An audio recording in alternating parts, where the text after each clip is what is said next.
Bienvenidas y bienvenidos a un nuevo capítulo de Aquí se piensa Chile. Aquí pensamos o tratamos de pensar Chile desde las regiones y específicamente desde Valparaíso. Estamos transmitiendo desde la Casa Central de la Pontificia Universidad Católica de Valparaíso, en el estudio que está sobre lo que fue el antiguo estudio donde se hizo la primera transmisión en directo de la televisión chilena cuando ésta tenía un origen universitario. Hoy día vamos a hablar de descentralización y gobernanza. Tal vez la palabra descentralización les parece más entendible, gobernanza tal vez no. Son palabras importantes, son temas interesantes, pero de otras cosas también vamos a hablar y vamos a divagar. Tenemos muy buenos invitados hoy día. Quiero recibir con mucho afecto, en primer lugar, a Ernesto Tone. Ernesto Tone es sociólogo, ensayista, ha escrito variados libros, uno de Valparaíso que tengo aquí en mis manos, El Viejo Puerto. Vamos a hablar de él de todas maneras. Él estudió sociología aquí, en esta casa de estudios, en la Universidad Católica de Valparaíso. Es doctorado en Ciencias Políticas por la Universidad de París. Bueno, ustedes saben, fue asesor estratégico, director de análisis estratégico de la presidencia en el gobierno del presidente Ricardo Lagos. Fue coordinador de Ciencias Sociales en la UNESCO, profesor honorario de la UDP, profesor adjunto de la Universidad de Chile, etcétera, etcétera. Bienvenido, Ernesto. Aquí se piensa Chile. Gracias. Y también quiero dar la bienvenida a alguien que es de la casa, bueno, Ernesto también lo es de alguna manera, puesto que estudió acá, a Jorge Negrete. Él es licenciado en Geografía por la Universidad Católica de Valparaíso, magíster en Estudios Regionales de la Universidad de Quebec, recibió el 2016 el Premio Nacional de Geografía por la Sociedad Nacional de Geografía. Dirigió, entiendo que dirigiste el Centro de Investigación de Turismo y Patrimonio en el 2011, fue director regional de turismo, entiendo. Sí, también. ¿Ya? Y secretario regional de planificación.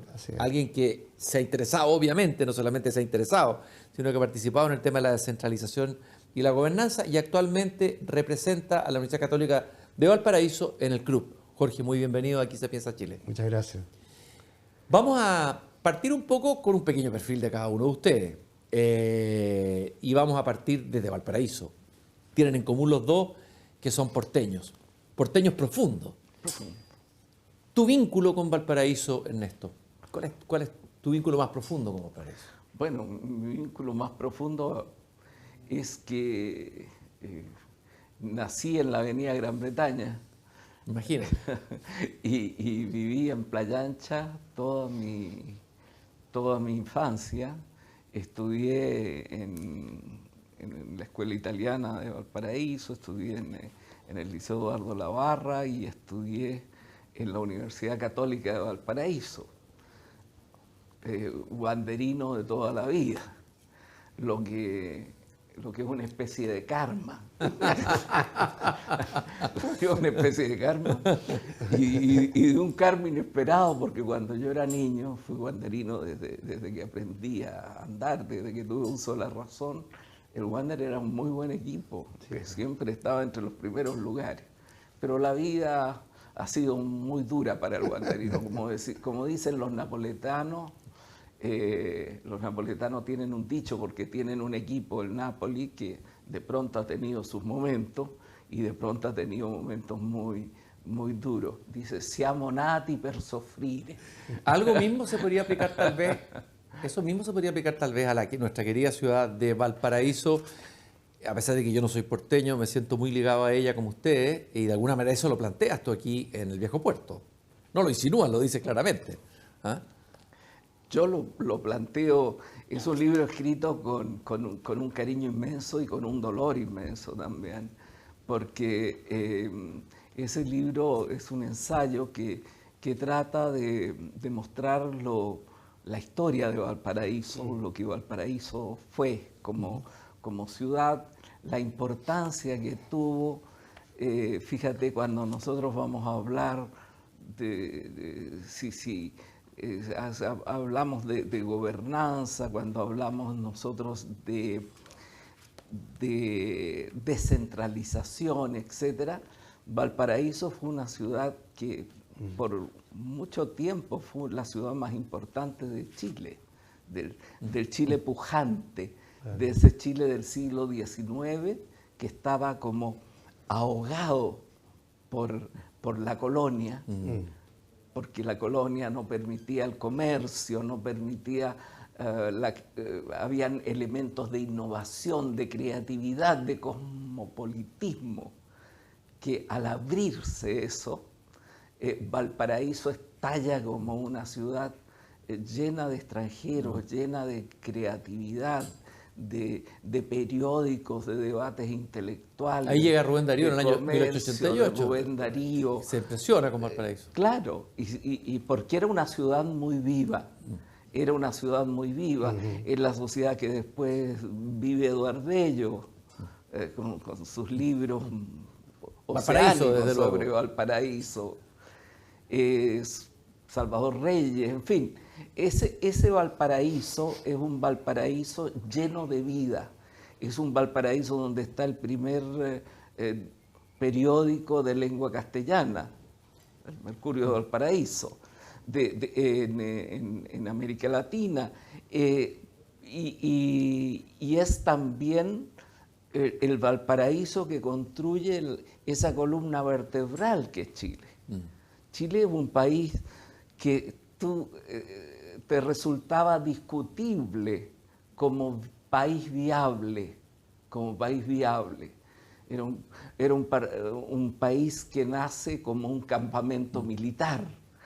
Es un país que nace, claro, un campamento básico militar, sí. que es el fin del imperio, el fin es la frontera del imperio, y que por lo tanto nadie está interesado en que tenga, por decirlo así, una arquitectura propiamente tal, sino lo que tiene son fortines, y lo que tiene son guerras, y lo que tiene, bueno, ese país se independiza y también se alarga, digámoslo. Claro. Hay que pensar que Punta Arenas está ahí abandonado, ¿no? Punta Arenas estaba abandonado y el norte de Chile y Chile tenía un norte muy pequeño. Cuando se habla de norte chico, era muy chico. Entonces, todo lo que significó ese país que surge, que se desarrolla, que se agranda, que se viabiliza como país, está profundamente ligado a Valparaíso. Y vamos a preguntarnos en la conversación, en el curso de la conversación, sobre esta caída lenta de Valparaíso, tú le llamas así, la caída lenta de Valparaíso. Me gustaría preguntarte a ti lo mismo, Jorge, tu vínculo profundo con Valparaíso, tu infancia, sí. Y cómo llegas a la geografía, a la pasión por la geografía. Cuéntanos un poco de ti. Sí, por supuesto. Quisiera antes de agradecer esta instancia, de estar con dos personeros destacados del país, y agradecerle a David Contreras, nuestro vicerrector de vinculación con el medio, que fue el que me cursó la invitación inicialmente. Porque además de estar con ustedes, el tema de discusión me parece muy importante para el país, para cada una de nuestras regiones. Sin lugar a dudas, Valparaíso, claro, al igual que lo que tú planteabas respecto de esa relación afectiva, nace desde el nacimiento, digamos. Nací en Valparaíso y estudié en Valparaíso. También estudié en una comuna del Gran Valparaíso, cercana, que es Quilpué, pero estudié acá en el Seminario San Rafael y luego terminé en el Liceo de Quilpué, Liceo Vocacional de Quilpué. Estudié en la Católica de Valparaíso y la formación de la Católica de Valparaíso no solamente fue una buena formación como universidad, sino que además el hecho de estar inserta en la ciudad de Valparaíso, de la que estamos hablando, te ayuda a tener una formación muy integral, diría yo, ¿no? De ser sensible de muchos temas. Es lo que yo he pensado siempre. Y luego he desarrollado mis actividades siempre en Valparaíso, con pequeñas travesías al sur de Chile, a Aysén, donde hice mi proyecto de título y nació mi primer hijo. Hay unos trabajos de verano en la década del 70 en los que participaste, sí, que fueron míticos, parece. Fueron muy importantes, muy relevantes, porque efectivamente, ahí había, te fijas, vinculación con el medio fuerte de la universidad, con el Ministerio de Vivienda de la época. Entonces fuimos a hacer, digamos, a la provincia de Aysén de la época, muy desconocida, una suerte de preinversionales, digamos, para que posteriormente se pudieran establecer inversiones importantes para el desarrollo. Y fueron trabajos interdisciplinarios en esa época, muy potentes, y por supuesto que se forjaron matrimonios en mi caso, y amistades, digamos, de por vida, ¿no? Para la universidad. Y, a ver, de la geografía al interés por la descentralización, por la gobernanza, ¿cómo es ese paso? ¿Cuál es tu especialidad en geografía? ¿Cuál es tu...? Sí, mi especialidad es geografía urbana, digamos, inicialmente. Uno se va después hilando otros temas y luego fue planificación regional. Entonces, el interés de la geografía por temas como el desarrollo regional van desde ese tenor, pero fundamentalmente dándose cuenta desde la geografía que es muy importante el poder reconocer las características diferenciadas que tienen los territorios para abordar con pertinencia su desarrollo. Y eso tiene mucho sentido cuando tú tienes determinados instrumentos o mecanismos que pueden ser desde las políticas nacionales hasta, digamos, mecanismos ¿no es cierto?, de fondos regionales, etcétera, o de criterios de evaluación de proyectos, por ejemplo, que toman al territorio más bien de características homogéneas y no diversas, ¿no? Entonces, un tema como permanente de la geografía es como tratar de caracterizar las diferencias, ¿no es cierto?, las potencialidades de cada uno de los territorios y en una mirada mucho más global como país también destacar lo que han sido, digamos, disparidades y desequilibrios territoriales que aún tenemos muy fuertes. Y ahí entonces la ligación con el tema de hoy, sobre todo en el tema de descentralización, tiene que ver con una esperanza de que las decisiones que se tomen acerca de los territorios sea menos centralizada de lo que ha sido desde los recuerdos que hacía Otone desde la colonia, que han sido muy jerárquicos, muy autoritarios, digamos, hasta el día de hoy. Hoy día han habido avances, todo depende del foco con que tú mires, pueden haber lo del vaso lleno o el vaso vacío. Entonces, si tú miras el vaso lleno, notoriamente van a haber avances, indiscutibles. Pero si miras el vaso vacío, entonces la cifra de la OCDE es tremenda, digamos, que el 82% de las decisiones que se toman en el país sean centralizadas, es una cifra impresionante. O sea, somos el país más centralizado de América Latina, de la OCDE lejos. Para comparar esa cifra con cifras mismas de las OCDE, los países de la OCDE están hablando de 45 a 50% de las decisiones son descentralizadas. ¿A qué se debe esa excesiva centralización en relación al resto de los países de América Latina? Tendrá que ver algo con nuestra historia. Sí, claro. Hay un temor desde el centro.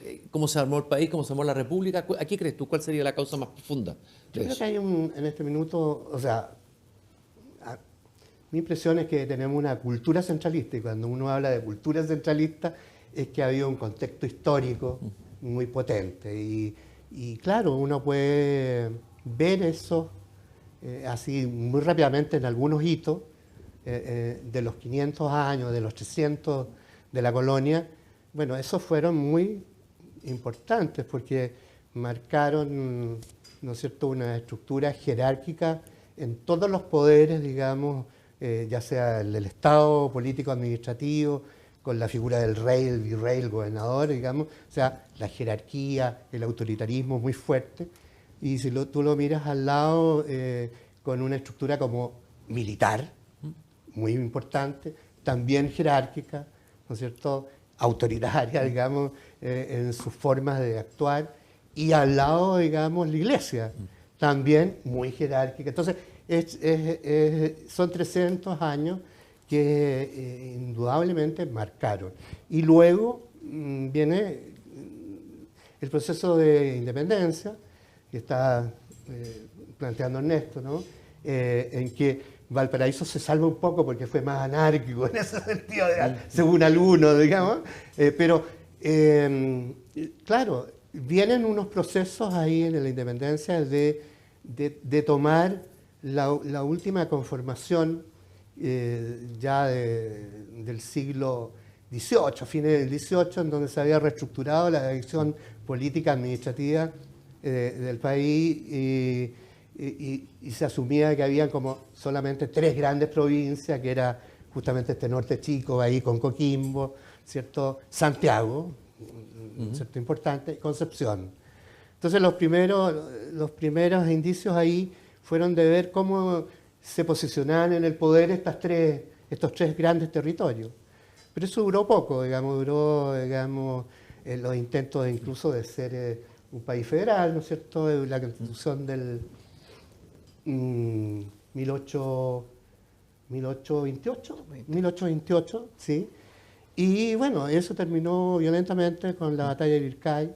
Se acabó eso, llegó la Constitución del 33, la mano de Diego Portales, y por lo tanto una mano, digamos, muy autoritaria, centrada, digamos, en toma de decisiones muy centralista, y yo diría que desde ahí el presidencialismo ha sido fuerte hasta el día de hoy, pasando, por supuesto, por elementos de cambio a esa Constitución, ¿no es cierto?, en determinada época, como el 60, el 70, el 80, la Revolución del 91, la Constitución del 25, las 25 provincias, pero también marcada con mucha fuerza por el presidencialismo.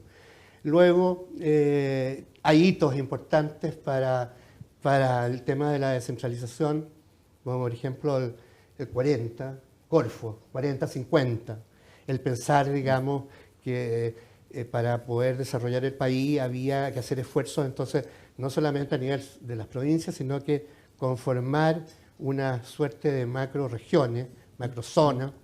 Ahí está el norte chico, está el norte chico, el norte grande, el núcleo central de Chile, Concepción, la Araucanía, la zona de los lagos y la zona de los canales, en fin. Y te saltas a una época que, para mi gusto, fue una época muy potente como país, para pensar Chile, así como este programa, pensar Chile con sus regiones, que fue el gobierno de Frei Montalva. Yo creo que eso fue muy potente por varias razones, porque primero se reconoce en el programa de gobierno de que estábamos en un Chile muy desigual y que había ciudadanos de primera y de segunda clase, decía el programa de Eduardo Frei, ¿no? Los de primera clase eran los que vivían en la ciudad, los de segunda clase eran los que vivían en el campo, que eran mayoritariamente analfabetos. Y viene ahí todo el tema de las reformas, agraria, educacional, etcétera, pero para el tema de desarrollo regional nace ODEPLAN, la Oficina de Planificación, que nace, digamos, bajo la tuición de la presidencia y con un financiamiento de la Fundación Ford de Estados Unidos, y que congrega a un equipo impresionante, a los mejores planificadores de Occidente, por así decirlo, incluso a pesar de que tenía algunos integrantes de países de Europa Oriental, y que estaban comandados, digamos, dirigidos por John Friedman, a la época uno de los mejores planificadores de la Universidad de Berkeley.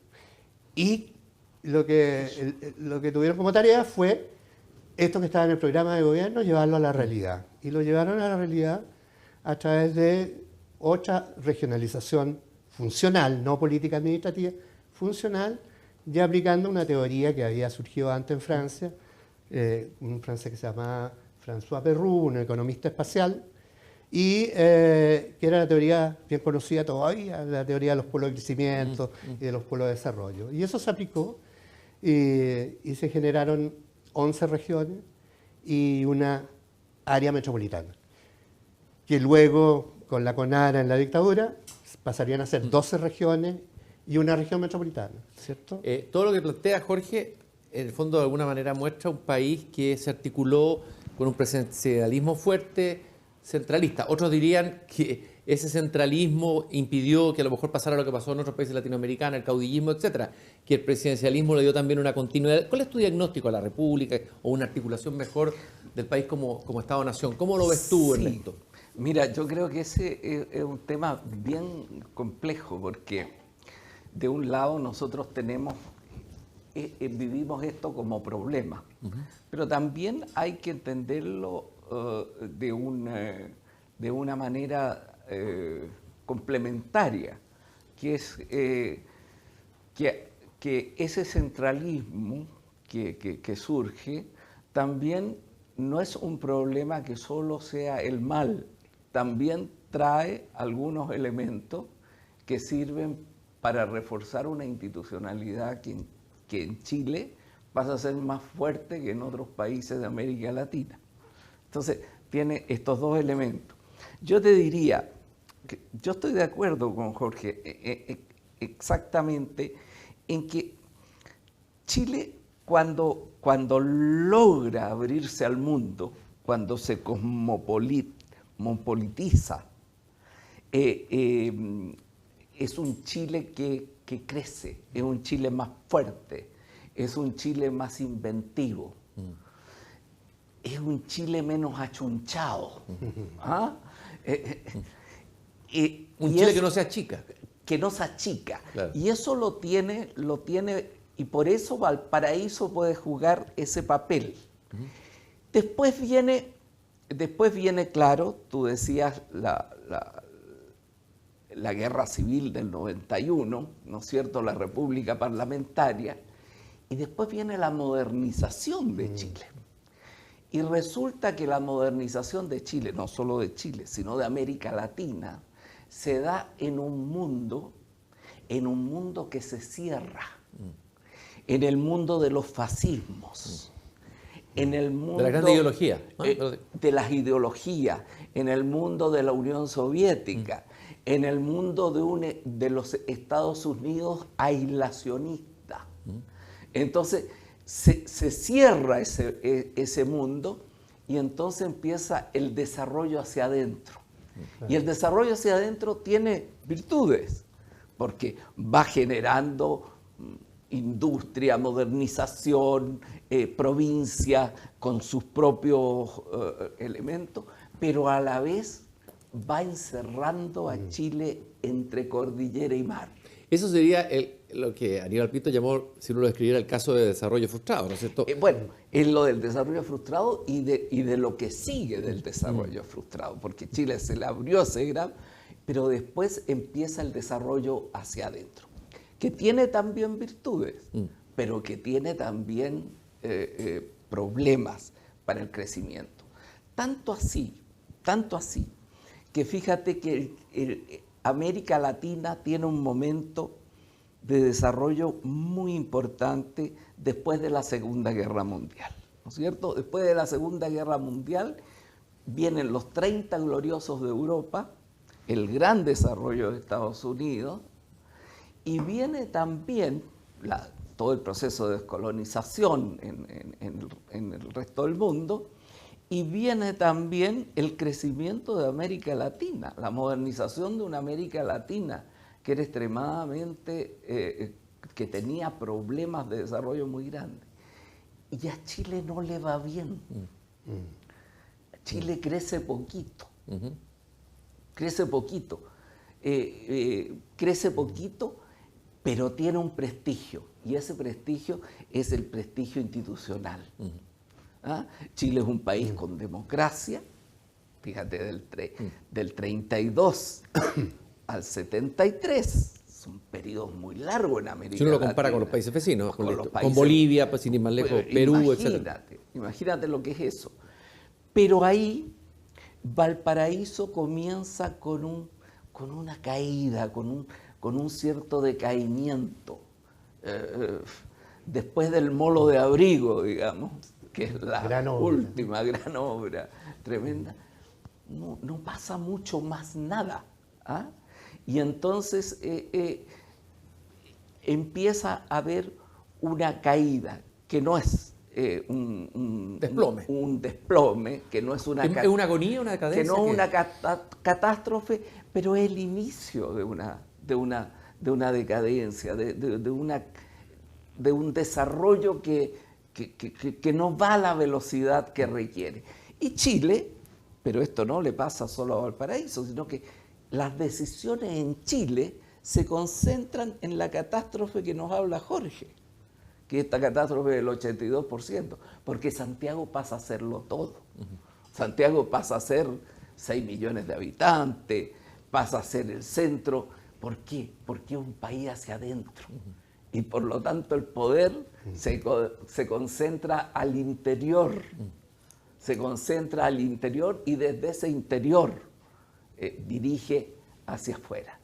Entonces, encontrar nosotros en esta historia nuestra, que ha tenido todos estos momentos, estos saltos, un equilibrio entre un desarrollo institucional importante, democrático, etcétera, pero a la vez descentralizado, a la vez desconcentrado, que pueda sacarle lo mejor al país en su conjunto, es una tarea que quedó pendiente. Ahora, ese equilibrio del que tú hablas, ¿dónde podemos ver un referente fuera de Chile, digamos, que nos pueda servir para observar o para mirar donde sea posible, aunque claro, las características que tiene con la historia de Chile, dónde uno podría encontrar ese primer hilo de Mira, nosotros resolver esa tensión? Nosotros podemos tener experiencias muy distintas.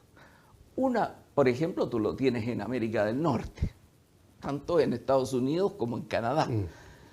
Pero si tú te fijas en lo que eran esos países eran países continentes, digamos, eran países enormes. Y entonces esos países se desarrollaron también uniendo al país. Es decir, la inversión no era cómo llegar al puerto para sacar los productos, ni era cómo tener un centro fuerte, sino que era un país federal, más o menos federal, pero que eran países que se constituían con un equilibrio de poderes. ¿Y pudo ser el federalismo una solución en Chile? ¿Hay algunos la han planteado? ¿O no tiene nada que ver con nuestra historia? Yo creo que fue un momento de la historia muy pequeñito, muy pequeñito. Y entonces ahí es donde está la discusión, que es tan difícil, que es la discusión de lo que no pasó, que nunca no se puede resolver. Pero también tú tienes una Europa que después de la Segunda Guerra Mundial, en vez de ser un conjunto de países mirándose con rabia, se transforma en una comunidad europea. En una comunidad europea en donde comienza a haber, ¿no es cierto?, un desarrollo en donde se aprovechan las ventajas de unos y otros. Exacto. Entonces eso existe. Es posible, claro. Es posible, es realizable, en algunos con una estructura más presidencial, otros con una estructura federal. ¿Ah? Eso era posible, pero no es un problema solo de las instituciones, es el problema de la cultura que se genera, de la cultura, de la visión de los ciudadanos. ¿Y cuál es la falla ahí en la cultura, por decirlo así? Bueno, la falla en nuestra cultura es precisamente estos saltos en donde tú pasas de una posibilidad que no se da a un centralismo exacerbado. Si el problema no está en que hayan decisiones centrales, hay decisiones que tienen que ser centrales, si no el país no existe. Tienen que ser centrales. El problema es este exceso, esta exacerbación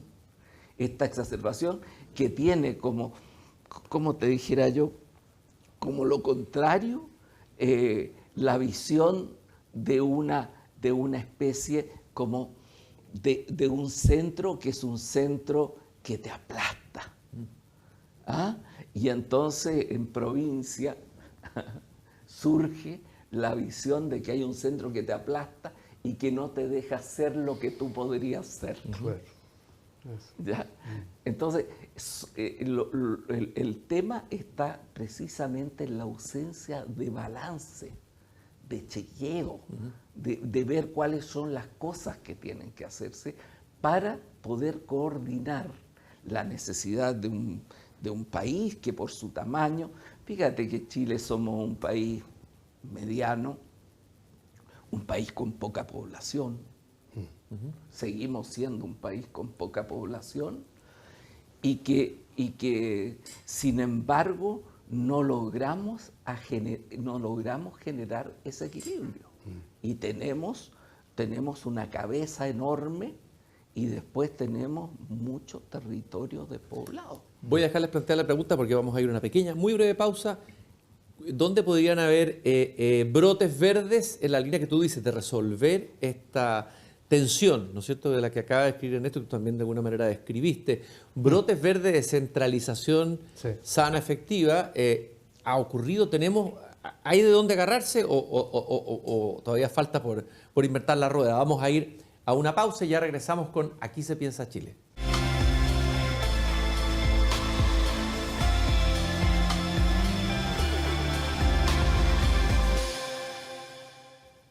Estamos de nuevo pensando Chile, Aquí se piensa Chile, en la Casa Central de la Pontificia Universidad Católica de Valparaíso, en un estudio dentro de la Casa Central, y estamos abordando un interesantísimo tema que es descentralización y gobernanza. Apenas hemos esbozado algo de descentralización, no sé si nos va a alcanzar el tiempo para llegar a la profundidad, pero sí ya tenemos algunas pistas que han sido dadas por nuestros invitados, Jorge Negrete y Ernesto Otone.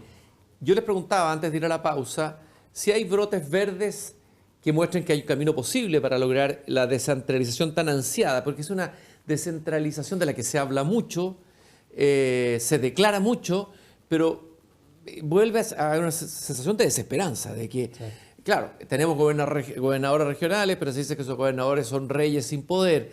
Se habla que hay una burocracia que ha hecho imposible ejecutar a veces los presupuestos que podrían tener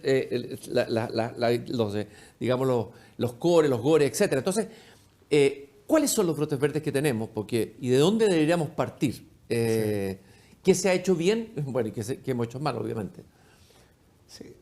Mira, yo creo que lo que se ha hecho en descentralización se ha hecho bien.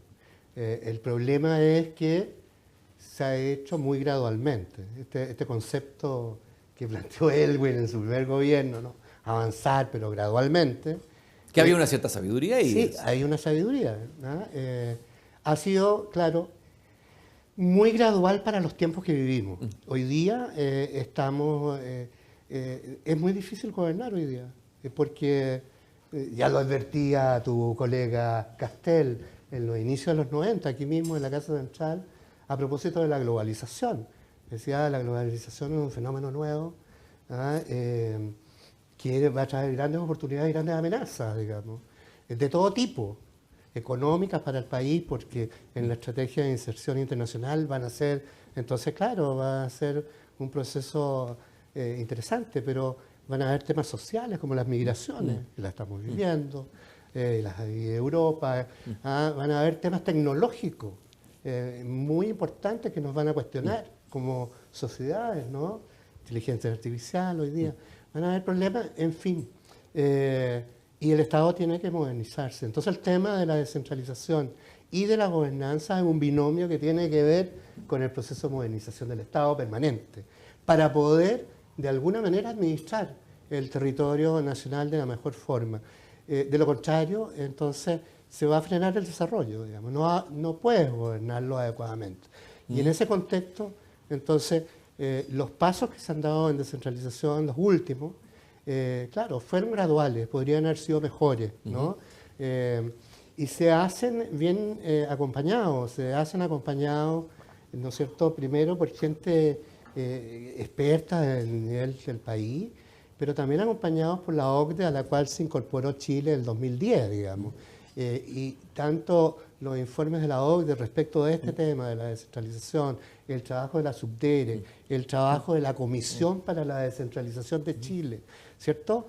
finalmente terminaron en algunos temas interesantes, importantes, que todavía no le sacamos brillo, por así decirlo. Primero, dos leyes, ¿no? Dos leyes que son la ley que crea la posibilidad de elección de los gobernadores regionales, creo que es la 21.073, si no me equivoco, y otra ley que es la de fortalecimiento del proceso de regionalización, que es la 21.074. Y acompañado además de dos políticas, una política nacional de ordenamiento del territorio, en la cual puso mucho énfasis la Unión Europea, o sea, la OCDE, perdón, porque, digamos, era necesario armonizar este país, digamos, ¿no? Frenar situaciones que se estaban provocando, conflictos ambientales en todo el país, etc. Y la otra es la ley de la Política Nacional de Desarrollo Rural, también con una forma mucho más amplia de ver, ¿no es cierto?, lo rural, y con una discusión implícita, interesante, porque nos cuestionó como país en el sentido de cómo estábamos usando los datos. La OCDE ha sido muy crítica respecto de la calidad de datos que tenemos, forma parte de una de las recomendaciones, y en el sentido de que con datos de baja calidad tú no puedes planificar los futuros, digamos, puedes planificarlo, pero te puedes equivocar, digamos, con mucha facilidad. Y ahí la discusión fue centrada en un tema de lo que considerábamos como urbano y rural, tan simple como eso. De acuerdo a nuestros datos, ¿cierto? Estábamos con el último censo, estábamos considerando que Chile era prácticamente todo urbano, casi el 90%, y un 11% rural. Y eso lo cuestionó la OCDE, dijo, no, pues los criterios que usamos nosotros de lo que consideramos ruralidad, a lo menos Chile es un 25% población rural. Pero bastante y a lo más 35%. Sí. Entonces es distinto hacer una política de desarrollo rural para un 10 o para un 30%. Residual, claro, ¿te fijas? Cosas de ese tipo. Y pero, perdón, en esta gradualidad o gradualismo de la descentralización está el hecho que haya un gobernador, y algunos dicen, y siga un delegado presidencial al lado. Por ejemplo, hay una desconfianza ahí de que tal vez surjan caudillismo, una cosa que está en el inconsciente colectivo chileno tal vez, ¿no? ¿Qué crees tú? ¿Por qué? A eso iba. Te decía que se ha avanzado, pero justo en el momento en que surgen estas dos leyes de las cuales hablo, apareció entonces los movimientos sociales y luego la pandemia. Entonces, pero igual se procedió a la elección, se fija, de gobernadores, y ya pasó un periodo de los gobernadores. Y no hubo terremoto, ninguna situación de las que se hablaba, de que iba a ser caótico, ¿no? Etcétera, etcétera. Han habido problemas, como no hay en otras partes, pero bueno, los problemas son para resolverlos. Y entonces, hay, en términos de desafíos actuales, para el proceso de descentralización, hay que aprovechar lo que tenemos, pero implementarlo ya, adecuadamente, y eso supone, en primer lugar, mayor liderazgo, ¿no?, para los gobernadores. Ese es un desafío muy importante porque en este minuto tenemos dos liderazgos. Y entonces, y eso cuando estamos hablando de liderazgo hoy día, en Chile y en el mundo, aparece como un concepto muchísimo más fuerte de lo que considerábamos hace años atrás, dada las características que existen de complejidad que existen hoy día en el desarrollo, sobre todo de los territorios subnacionales, llamémoslas regiones o comunas. El tema que nos puede ayudar es justamente buenos líderes, acompañados de una serie de mecanismos y procedimientos de transparencia, de mecanismos de anticorrupción, etcétera, pero buenos líderes. Pero en la figura que tenemos, justamente, es esa novedad que era el gobernador se diluye, digamos, con la creación del delegado presidencial. Entonces se debilita y no le da ninguna posibilidad, a lo menos en el corto plazo, y hasta mediano, diría yo, de coordinar adecuadamente al nuevo gobernador todo el aparato del Estado desconcentrado. Porque esa es una competencia que se le dejó al delegado presidencial. ¿Te fijas? Y ahí, entonces, tenemos tareas con las nuevas divisiones de los gobiernos regionales que se están implementando, que son muy potentes y que van a dar fuerza, digamos, a las regiones en la medida que hayan buenos líderes. Las nuevas divisiones son, ¿no es cierto?, de fomento productivo e industria, en la nueva división de desarrollo social y humano y una de infraestructura y transporte. O sea, temas muy potentes para la ciudadanía, ¿no? Hay que implementar las áreas metropolitanas, que están estatuidas, digamos, en la misma ley, que no se han conformado del todo y que deben generar, ¿no es cierto?, instancias de planificación concordada entre las comunas que forman esas áreas metropolitanas. Y todo lo que fue transferido como un sistema de planificación que hoy día está todavía muy incipiente, en donde tú tienes entonces los planes regionales de ordenamiento del territorio, por supuesto la actualización de las estrategias de ciencia y tecnología y de desarrollo regional, los planes de zonificación del borde costero, el plan regional de turismo, son todas transferencias, digamos, que ya están dadas en la ley, ¿te fijas? Y eso es lo que hay que hacer, hay que implementar mejor. Se requieren más presupuestos y eso ya es más también voluntad política, ¿no? Presupuestos para implementar y profesionales. Bien, ahí, más presupuesto y también mejor gestión. Y mejor gestión. Y mejor clase política. Y mejor clase política, sí. La pregunta que le iba a hacer Ernesto, él habló de no malos líderes, pero tenemos también una crisis, a ver, no quiero hablar de decadencia porque eso no es muy fuerte, pero un cierto deterioro de la política, se ven todos los índices, como lo ve la ciudadanía. Entonces, si no hay una buena política, ¿cómo se puede hacer una buena descentralización? ¿Cómo lo ves tú? Mira, lo que ha dicho Jorge es impecable en todo este sentido del acompañamiento de este proceso para entenderlo. Pero yo te diría, y aquí nos vamos a reír un poco, porque sección humor. Sección humor. Porque lo que hay también en esto, bueno, hay varias cosas. Yo voy a decir tres. La primera es que es esta visión donde hay que tener confianza en el proceso de descentralización y la confianza tiene que estar también en el sistema de gobernanza, que va a tener que ser capaz de vivir una situación de mayor tensión. Ahora, el problema es que también hay una cultura que se ha ido generando. Fíjate que si tú miras los países, Chile es el único país donde todos hablan igual.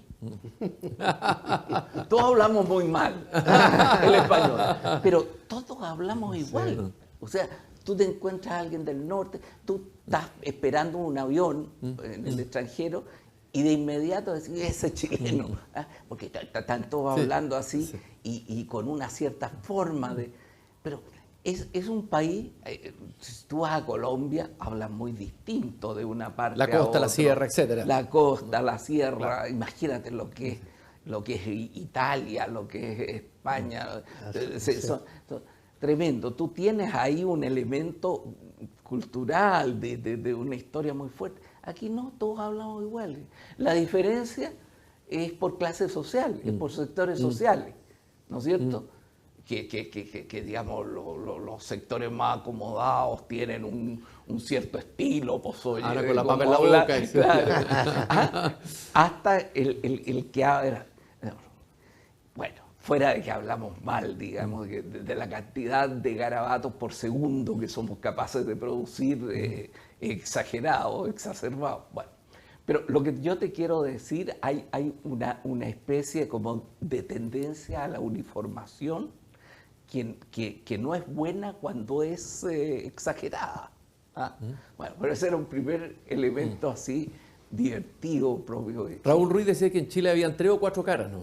Claro, ese era peor. Yo ya no me meto con eso. Pero claro, son más o menos... Sí. 3 o 4 caras, bueno. Bueno, y entonces, primero tú tienes eso. El segundo elemento que tú tienes es que estamos viviendo una etapa de degradación política. Sí, el problema es cómo todos estos temas que Jorge plantea con tanta justicia que se surgen o existe la posibilidad en un momento en que la política no está funcionando bien. Si pudieras describir así como un analista, entremos al quirófano de la política y veamos el cuerpo de la política y la clase política. ¿Cómo lo describirías? ¿Cuáles son los elementos centrales de esa degradación? Para que no quede solamente una acusación hacia el voleo, claro. Esa degradación yo la veo en elementos muy concretos. Chile alcanzó en los primeros 20 años de democracia un desarrollo muy alto, sin precedentes en la historia de Chile.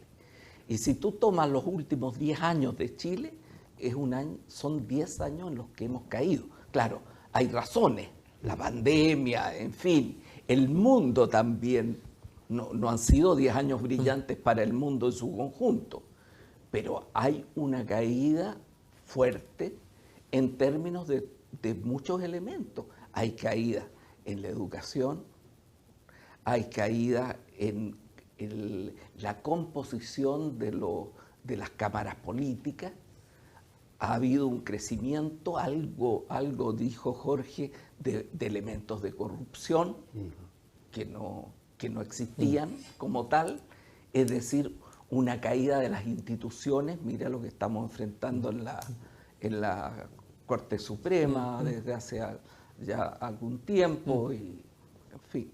O sea, estamos en un momento, no podemos dejar de ver que estamos en un momento que es un momento de caída, y las caídas prolongadas son decadencia. Y por lo tanto, todas estas tareas que hay que hacer, que señala Jorge, se hacen en un momento de desconfianzas, en un momento de desconfianza de la ciudadanía hacia los dirigentes políticos, etc. O sea, estamos en un momento que yo creo que tiene que cambiar, que en algún momento tendrá que cambiar, pero estamos en un momento que no es un momento positivo. Y eso lo vemos, el tipo de debate, de discusión que hay, la incapacidad para mirar el largo plazo. Claro. Si tú te fijas en la mayoría de los debates políticos, ¿qué están discutiendo? Agendas cortas. Y digo derecha, centro, izquierda, todo. ¿Qué están discutiendo? Agendas cortas, agendas pequeñas, agendas minúsculas.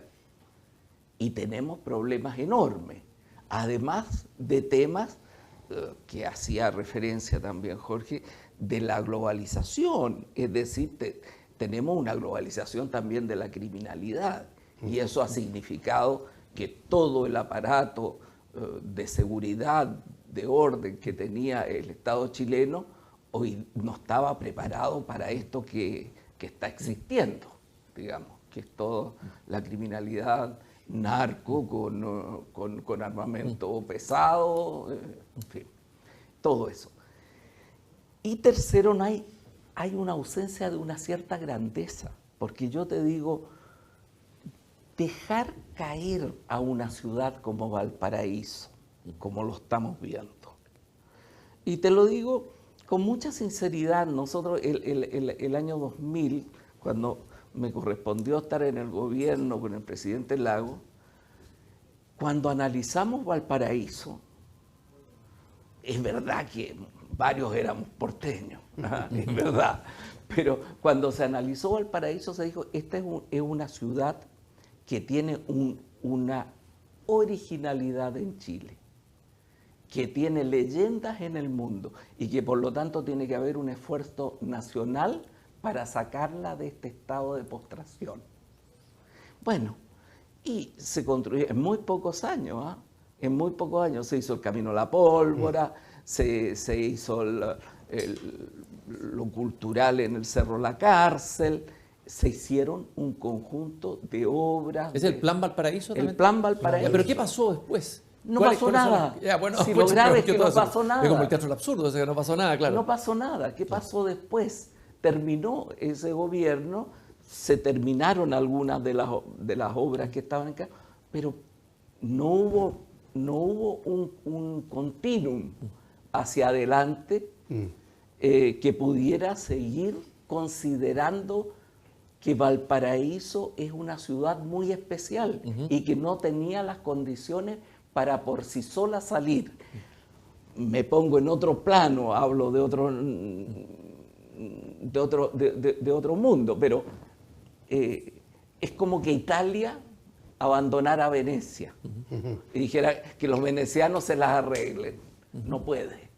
Simplemente no puede. Europa no puede. ¿Y hemos solo calcar abandonado Venecia. Valparaíso o hemos abandonado otras ciudades también? Mira, a mí, cada uno tiene su dolor particular, Lógico. pero hemos abandonado otras ciudades, pero ninguna como Valparaíso, porque Valparaíso tiene un valor original muy grande. ¿Ah?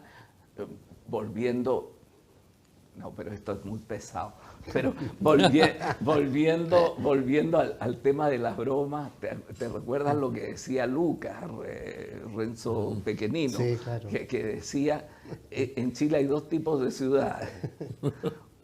Unas que son como Valparaíso y otras que son como Quillota.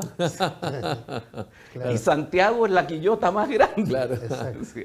Bueno, lo que te digo, la originalidad de Valparaíso era ser una ciudad donde le tocó vivir un siglo XIX muy floreciente y que por lo tanto la dejó como una ciudad estrafalaria, estrafalaria y bella. Y eso tú no lo puedes sacar si no hay un esfuerzo nacional.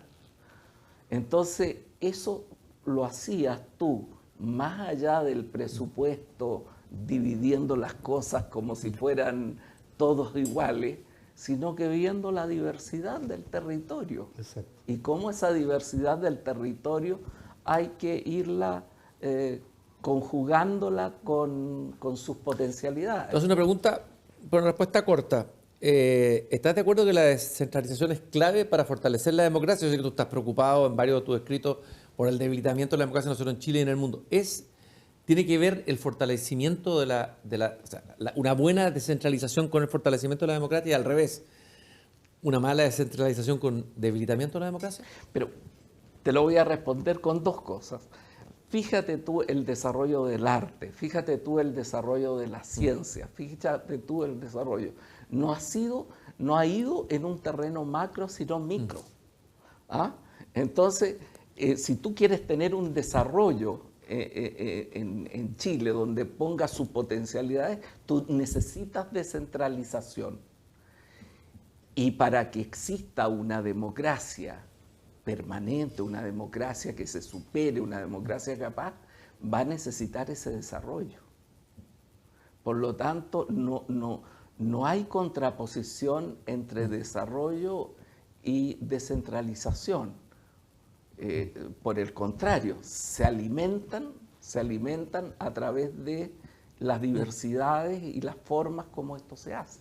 La palabra gobernanza la pusimos al comienzo, bueno, la hemos tratado acá, pero tratemos de aclararla. ¿Qué significa gobernanza y gobernabilidad? Para la gente a lo mejor no entiende. ¿Qué te importa a ti de ese concepto? ¿Cuán importante es entenderlo? ¿Y qué se abre? ¿Qué temas posibles? No vamos a poder profundizar, pero por lo menos abrir algo sobre eso. Bueno, tal como yo decía, descentralización y gobernanza lo veía como un binomio fundamental para enfrentar el desarrollo actual de mejor forma, que es un desarrollo complejo. Y hoy día no es fácil gobernar, ¿no? Es complejo por estos varios factores, ¿no es cierto?, que hemos mencionado: globalización, entre cambio climático, etcétera, biodiversidad, en fin, numerosos criterios. Entonces, pero debiéramos entenderlo entonces que hoy día el desarrollo no es viable solo en una mirada del Estado, ¿ya? Y para poder enfrentar con más posibilidades de éxito, ¿no?, las distintas acciones del desarrollo, es necesario una nueva forma de coordinarse con el resto de la sociedad. Y esa coordinación o articulación para mejor gobernar fundamentalmente tiene que hacerse con el sector privado, en su gran diversidad, que va desde la microempresa, ¿no es cierto?, a las multinacionales que están en los territorios, con la sociedad civil organizada, esto que llamamos organizaciones funcionales y territoriales de gran, ¿no es cierto?, diversidad también, con las universidades regionales, que tienen que jugar un rol muy importante, sobre todo desde un concepto que a mí me parece clave, de poder, y ya lo mencionaba Ernesto, a propósito de Valparaíso, que decía que cuando la colonia dejó de oprimir el tema del comercio, que surgió la innovación. Surgió la innovación en Valparaíso. Y lo que nosotros tenemos es justamente entregarle a las regiones mecanismos y facilidades y potencialidades respecto de que puedan innovar en relación a las diversas potencialidades de cada uno de los territorios. La innovación me parece a mí muy importante. Ahora, este tema de la gobernanza es fácil decirlo, digamos, pero es complejo, porque se trata de articular a, ¿no es cierto?, distintos grupos que tienen intereses diferentes entre sí incluso, porque si nosotros colocamos solamente al Estado, articular al Estado y coordinarlo ya es de suyo complejo, pero al mismo tiempo que tienes que estar en reuniones de trabajo, en mesas, como llamamos mesas de gobernanza, lo hemos llamado en Chile, al sector privado, al sector universitario, a la sociedad civil organizada, no es solamente un tema de mecanismo, de voluntad política, de hacer la mesa, sino que tienes que acompañarlo con todo un proceso de aprendizaje, ¿no? Y mientras antes asumamos este tema de la gobernanza, yo creo que vamos por un camino más adecuado a dar soluciones más apropiadas, ¿no es cierto?, para el territorio. Y lo que tenemos que entender, que cuando estamos hablando de regiones y de comunas, es que regiones y comunas desarrolladas, digamos, le hacen bien a Chile. O sea, si tenemos regiones y comunas desarrolladas, tenemos un Chile desarrollado, digamos, sin lugar a dudas. Ahora, la gobernanza y la descentralización son dos instancias que están, ¿no es cierto?, propuestas dentro de las grandes recomendaciones que nos han hecho países que nos han adelantado en este tipo de desarrollo. ¿Qué ejemplo mostrarías tú como algún ejemplo interesante o estudiable? Yo tomo como ejemplo valioso a la OCDE, digamos, evidentemente, a Europa, a la Unión Europea. A mí me parece que es significativo cuando ellos dicen ciertos temas. A mí me hace sentido que nos digan lo que dije hace un rato, que tenemos que mejorar la calidad de datos para poder planificar mejor. Y eso lo podemos hacer, digamos. Tenemos que incorporar... Pero solemos caernos en los detalles, en esos detalles. Tenemos que incorporar nuevas tecnologías. Tenemos numerosos avances en el país, satelitales, etcétera. Tenemos que integrar todo eso y ponerlo a disposición justamente de la toma de decisiones. Tenemos que avanzar en planificación regional. No es, digamos, solamente tener regiones y comunas, tenemos que tener profesionales que sean especialistas en analizar estos datos e iluminar adecuadamente políticas de desarrollo, planes, programas, etc. Tenemos que mejorar, otra recomendación de la OID, tenemos que mejorar nuestro sistema, ¿no es cierto?, de inversiones, que fue muy potente, es uno de los más potentes de América Latina, pero tenemos que mejorarlo, digamos, porque al aplicar determinados criterios dejamos fuera determinados territorios de poder, digamos, pasar con sus recomendaciones técnicas, y ahí tiene que estar el presidente dándole prioridad presidencial a los proyectos que no logran tener, ¿no es cierto?, la recomendación técnica. Tenemos que no solamente propiciar la gobernanza, sino que tenemos que acompañarla, dijiste tú, acompañarla con unos procesos formativos, bajar las informaciones para que esa gobernanza esté bien informada y tome decisiones pertinentes y apropiadas, ¿no? Ahora, eso significa cambiar el Estado, ¿no? Modernizarlo, se habla de modernizarlo. Pero, a ver, la sensación que queda en el que escucha, en el ciudadano, es que viene escuchando hace mucho tiempo el propósito loable de la descentralización, viene escuchando hace tiempo la modernización del Estado, y parece que se crean comisiones, vivimos en un país de comisiones, pero no llegamos a puerto. Entonces hay algo, ¿qué es lo que está fallando ahí, aparte de lo que decíamos? ¿Cómo lo ves tú en esto? Yo no creo que cuando nosotros decimos qué es lo que falla, nunca falla una cosa. Es sistémico. Siempre fallan muchas cosas para poder hacer eso.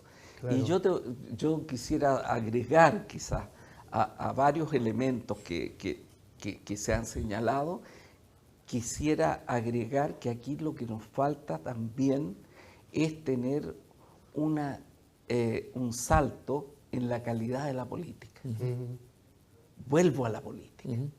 Vuelvo a la política porque los problemas que nosotros tenemos una serie de cosas en las cuales Chile ha avanzado enormemente y que hay que reconocerlo. Y sin embargo, hoy día, después de haber dado un salto tan grande, se nos cae eso. ¿Y qué se nos cae? Se nos cae la política. Se nos cae la posibilidad del largo plazo, se nos cae la posibilidad del poder ver al otro no con una relación amigo-enemigo, sino con una relación de adversariedad, de soluciones distintas, pero con posibilidades de generar acuerdos que nos puedan hacer crecer al país en su conjunto. Entonces, esto no es un problema solo, como te dijera yo, de ingeniería. No solo técnico. No es técnico. Es político. Es político. Claro, yo te comparto con eso, porque tenemos experiencia, ¿no? A mí me tocó participar de una experiencia que yo creo que ha sido muy relevante e importante para que nosotros mismos nos demos cuenta de que cuando hay voluntad política se pueden dar saltos muy grandes. Me estoy refiriendo a lo que conocimos al inicio de los 90 como el plan y los programas de superación de la pobreza. Ahí hubo una decisión política de colocar ese tema en el centro. La recuperación de la democracia, el primer año de Elwin, recibió al país con casi el 50% de pobres. Mira, 48, algo así, ¿no? Depende cómo se cuente. Cómo se mida. Cómo se mida, Claro. porque si tú mides con la exigencia de ahora, pero eso tiene un problema estadístico, si tú mides con las exigencias de ahora, nosotros teníamos un Más todavía, 68% sí. de pobres. Imagínate, Entonces, ese es un ejemplo con ahí. los criterios de ese momento se hablaba de 48. Con los criterios de ese De ese momento se momento. hablaba de 40. ¿Y qué es lo que hizo el Estado de Chile con su gobierno, con sus dos gobiernos, Elwin y Frey? Creó institucionalidad para resolver mejor, por ejemplo, el FOSI, para focalizar la inversión social, formó profesionales. A los secretarios regionales ministeriales los mandaron al Banco Interamericano de Desarrollo a formarse, porque colocar como prioridad el tema social iba a traer conflictos con el resto de los ministerios. Y el ministerio que tenía que encabezar, digamos, la gobernanza institucional iba a ser, a la época, el Ministerio de Planificación. Formó, una cuestión que es fundamental, para después llegar a las regiones a bajar, digamos, estas enseñanzas. Pero déjame que te diga una cosa. No, pero eso va de la mano con un elemento central, que fue el crecimiento económico. Ah, bueno, sí, sin lugar a dudas. Que fue el crecimiento Se económico. estaba creciendo a Porque buen... sin crecimiento, como dijo el expresidente Lago, lo demás es música. Lo demás Entonces, es música. pareció una No, frase- claro. Con todo el respeto a la música y el Sí, amor por a la supuesto. música, pero lo que te quiero decir yo es eso, Sí. porque fue una cuestión en crecimiento. Se cayó más la pobreza en los primeros 4 años, después se cayó con 6. En el gobierno de Lago se cayó más fuerte todavía y después empezó a caer, siguió cayendo, pero siguió cayendo menos. Claro. Y siguió cayendo menos, afortunadamente todavía ese patrimonio lo tenemos. Eso, es posible, a eso iba. Nos quedamos con esa Es frase, posible. es posible. Quiero agradecer a Jorge Negrete y a Ernesto Toni, una conversación muy interesante que da, vuelvo a repetirlo, para 2 programas. Tal vez no podríamos repetir una segunda conversación, ¿por qué no? Muchas gracias, Jorge, No, al por esta contrario. conversación. También Ernesto, por estos vislumbres Gracias. que hemos visto que algo ordenan y nos orientan en lo que debemos hacer y aprender sobre descentralización y gobernanza. Nosotros los esperamos en un próximo conversación, espero tan interesante como esta, en Aquí se piensa Chile, desde la Casa Central de la Universidad Católica de Valparaíso. Muchas gracias por habernos acompañado.